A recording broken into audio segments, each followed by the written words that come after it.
neurovaskulnya core sama sistem konduksinya. Pertama kita langsung ke arterinya core dulu. Jadi teman-teman, vascularisasi core itu dimulai dari aorta ascendens, nih, aorta yang naik. Nih, kalau misalnya kita buka jantung, teman-teman lihat ini sama ini arteri koronaria namanya. Ini arteri koronaria dextra, ini arteri koronaria sinistra. Oke? Nah, arteri koronaria dextra dia bakalan ke jantung bagian kanan, inferior sama posterior. Ingat 3 itu. Oke? Kalau jantung yang kiri, arteri koronaria sinistra dia bakalan ke anterior sama ke lateral. Oke? Ya, dipegang dulu. Nah, terus kita ke arteri koronaria dextra dulu. Ketika arteri koronaria dextra keluar, dia bakalan langsung turun ke margin dextra sebagai ramus marginalis dextra. Oke? Selain itu, dia bakalan muter ke belakang jantung, muter kayak gini, muter, terus turun di sini sebagai arteri interventricularis posterior, ya, atau PDA. Oke, jadi diingat 2. Pertama, ada yang ke margin dextra sebagai ramus marginalis dextra. Yang kedua, dia bakalan ke belakang sebagai arteri interventricularis posterior, oke, atau PDA.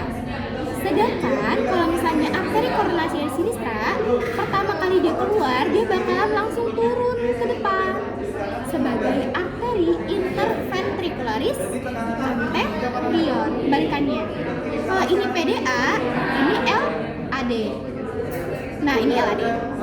Selain itu, dia bakalan muter ke belakang, muter banget sebagai ramus circumflexa. Ingat aja flex, berarti dia muter, terus dia bakalan ke margin jantung sebelah kiri sebagai ramus marginalis sinistra. Oke, kita ulang ya. Arteri koronaria dextra dia memvaskularisasi 3 bagian jantung, kanan, posterior, sama inferior. Kalau yang cabang sinistra, arteri koronaria sinistra, dia memvaskularisasi yang anterior sama yang lateral. Terus kalau misalnya, nah itu teman-teman wajib hafal, wajib ketahui dan wajib bisa identifikasi.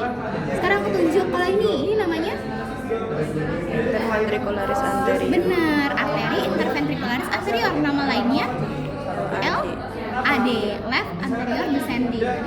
Kalau ini namanya PDA atau benar arteri interventricularis posterior. Kalau bahasa frekuensi jawabnya pakai interventricularis ya. Nah, kalau misalnya ini apa? Ramus marginalis. Ini jantung kanan atau kiri? Sinistra. Berarti ini jantung ramus marginalis sinistra.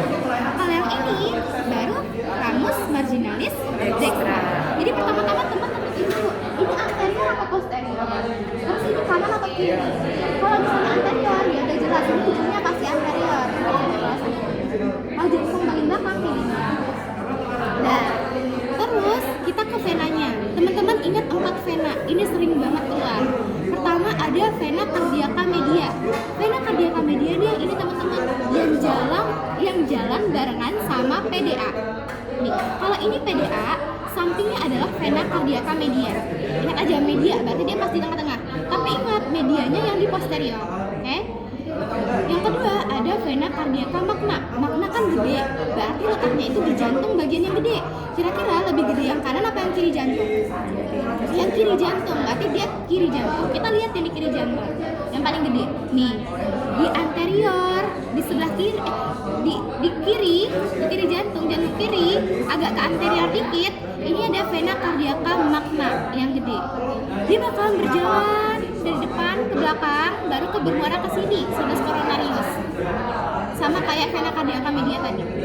Yang ketiga ada vena cardiaca posterior yang berjalan barengan sama vena marginalis sinistra. Nih. Terus yang ketiga ada vena cardiaca parva. Kalau magna tadi punya yang sebelah kiri, kalau yang parva berarti jantung sebelah kanan, berarti dia yang ini yang kecil-kecil. Oke? Baru keempat tadi dia bakal bermuara ke sinus coronarius, baru bermuara ke atrium dextra. Ingat nggak kemarin soal pretest disuruh 4 vena jantung yang bermuara 4 vena yang bermuara di atrium dextra. Salah satunya itu adalah sinus coronarius. Nah, sinus coronarius itu menerima vena-vena dari jantung itu sendiri. Nah, itu boleh diingat-ingat. Ingat ya, ini vena cardiaca magna, ini vena cardiaca posterior, ini vena cardiaca media, ini vena cardiaca parva. Oke, yang kanan itu parva, yang depan kiri itu magna. Terus kita ke inervasi. Nah, jantung sebenarnya punya inervasi atau konduksinya sendiri. Dia punya kelistrikan sendiri. Jadi dia tanpa dipengaruhi simpatis atau parasimpatis di tubuh, dia itu tetap bisa berdetak. Tapi dia itu bisa dapat efek atau imbas dari dominansi simpatis maupun parasimpatis. Kalau simpatis, otomatis jantungnya bergeraknya lebih cepat, lebih kuat, lebih kencang. Kalau misalnya parasimpatis, berarti kebalikannya, jantungnya lebih santai dan lebih rileks. Kita ke sistem konduksi jantung. Jadi, teman-teman pasti udah tahu SA not gitu kan? Coba sebutin urutannya dari awal. SA not, AV not, bundle of his, serabut Purkinje, terus Dexter Purkinje, baru yang serabut Purkinje. Jadi, itu pasti dihisto nggak sih? Histo ya? Nah, itu wajib banget teman-teman tahu urutannya dan letaknya.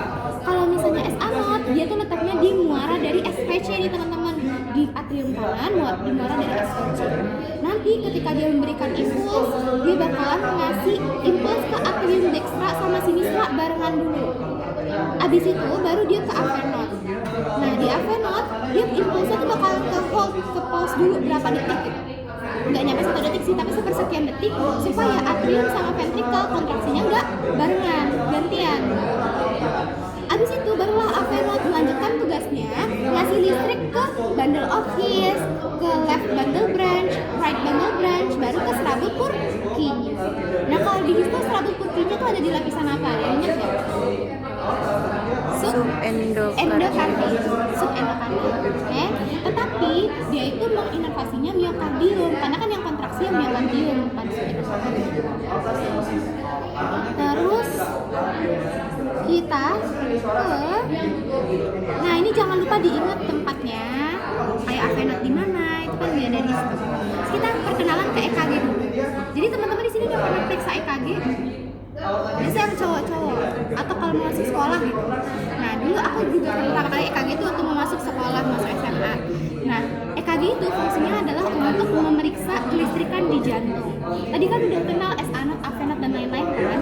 Itu tuh fungsinya untuk ngasih listrik di jantung supaya jantung tuh bisa berdetak. Nah, tapi fungsinya itu didukung sama suplai nutrisi, suplai oksigen supaya jantungnya tuh tetap kuat. Yang ngasih suplai itu adalah si arteri.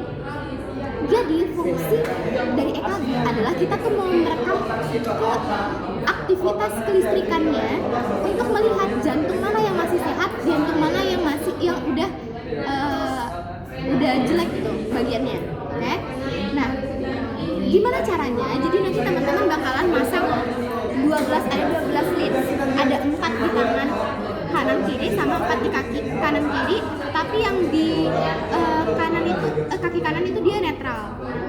Terus sisanya ada 6 di jantung kayak gini, 6 di toraks kayak gini. Oke, di jantung sebelah kiri, karena jantung kan dominannya di sebelah kiri. Nah, nanti setiap bagian ini dia tuh bakal punya interpretasi daerahnya masing-masing. Misal, kalau misalnya V1 sampai V4, teman-teman lihat letaknya kan di jantung bagian anterior. Otomatis dia itu menandakan jantung di bagian anterior. Kalau ada masalah di V1 sampai V4, otomatis yang bermasalah kemungkinan di jantung bagian anterior. Vaskularisasi di jantung di bagian anterior itu oleh arteri LAD, ya kan? Jadi kemungkinan ada masalah di LAD-nya. Jadi gitu. Jadi pertama kita cek EKG-nya. EKG itu nanti hasilnya bakalan kayak gini teman-teman. Pasti udah ngeliat juga di TV-TV.